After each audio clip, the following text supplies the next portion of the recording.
India's official GDP is $3.7 trillion. We are the world's sixth largest economy and one of the fastest growing nations on this planet. But what if I told you that there is a second economy running right behind this, hidden, untaxed and unaccounted, and possibly worth hundreds of billions of dollars? India's black money economy is one of the most talked about topics in this country and yet one of the most least understood. Everyone's heard about it. Demonetization happened because of it. Swiss banks were blamed for it. But how big is it really? And where does it hide? And why, despite every government's promise, does it keep coming back? In the next few minutes, we are going to break this down. So let's begin. Let's start with our first segment. What is black money?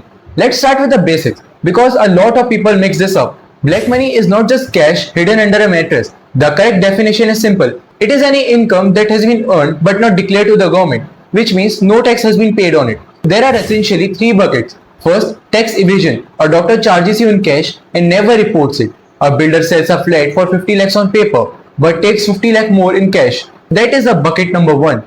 The bucket number two, corruption and bribes. A government officer takes a kickback to clear a file. A politician receives cash for a contract. This money never enters a formal system. And the bucket number three, outright illegal income. Drug trade, smuggling, extortion. This is the smallest bucket in India, but it gets the most attention in the Bollywood. Here's what most people actually miss. Black money is not only cash. It can be gold bought without a bill, a plot of land registered below its real value, even a foreign account holding undisclosed fund.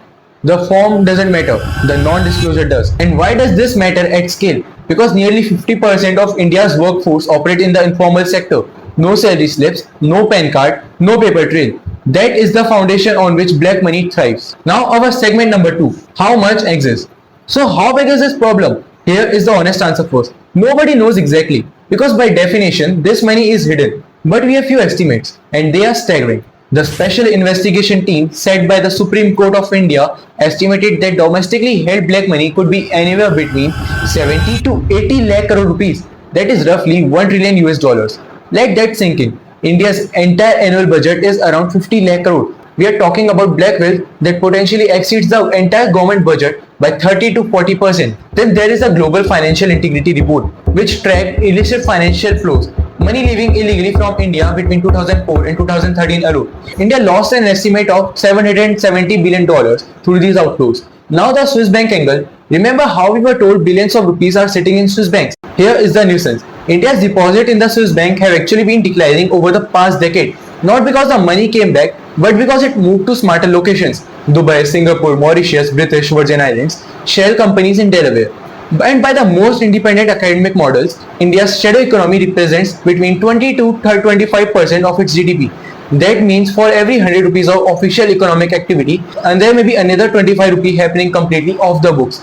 Now, the segment number three, where does it hide? So where does all this money actually go? Let me walk you through the 5 biggest hiding spots.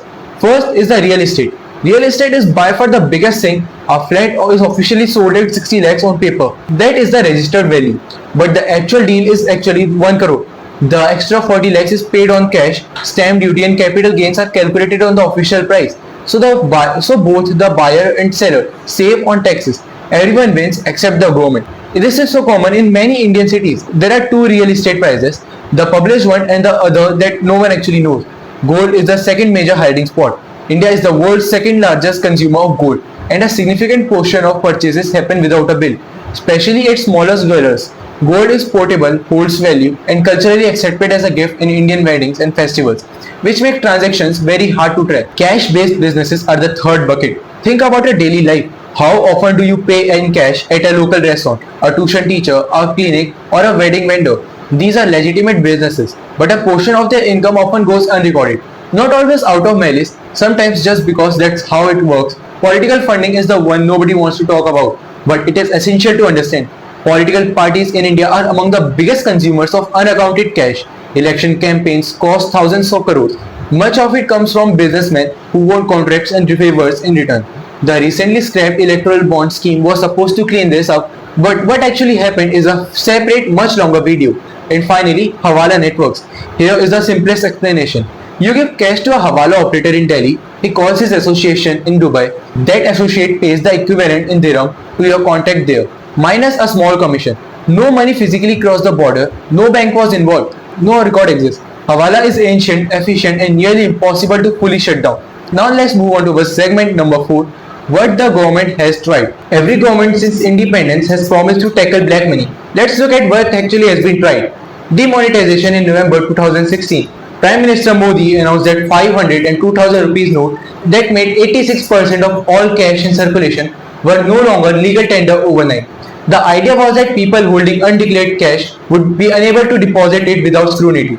And what actually happened? 99.3% of those notes came back to the banks. Almost all of it was deposited or exchanged. The black money that was expected to simply vanish did not. Critics argued that operation hurt the informal economy far more than it hurt the black money economy.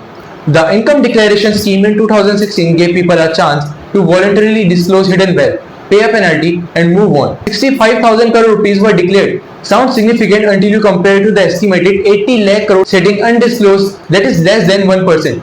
GST in 2017 genuinely brought millions of small businesses into the formal tax net for the first time. It created a paper trail for transactions that never had one, but compliance remained uneven, especially in smaller cities and rural areas. Here is the hard truth. Every government promises to end black money, but every government also depends on it to fund elections. That contradiction is the real story, and until it is resolved, the problem will not be solved. Now the next segment number 5, what is actually working? But it is not all doom and gloom. There are real structural changes happening that are slowly shrinking the black economy. UPI and digital payment. India now processes over 14 billion UPI transactions a month. Cash as a percentage of total transaction is declining. Where money moves digitally, it leaves a trail, and that trail is the power for tax department. Let's bring it all together. Black money is any income earned but not declared. It hides real estate, gold, cash businesses, political funding in hawala networks. Its true size is unknown, but it is estimated to put at 20 to 25% of GDP. That is a shadow economy, the size of a large country. Government have tried demonetization, voluntary disclosures, GST and Benami laws. Some have worked partially, but none have worked fully. Because black money in India is not just an economic problem, it is also a political problem. Here is my final thought. The next time someone offers you a cash deal, a lower price in exchange for a no bill, you are being invited to this economy. Maybe it saves you a few thousand rupees, but multiplied across a billion people, it costs the country its schools, roads, and its hospitals. And then people complain, government is doing nothing for us. So be a responsible citizen and pay your taxes clearly.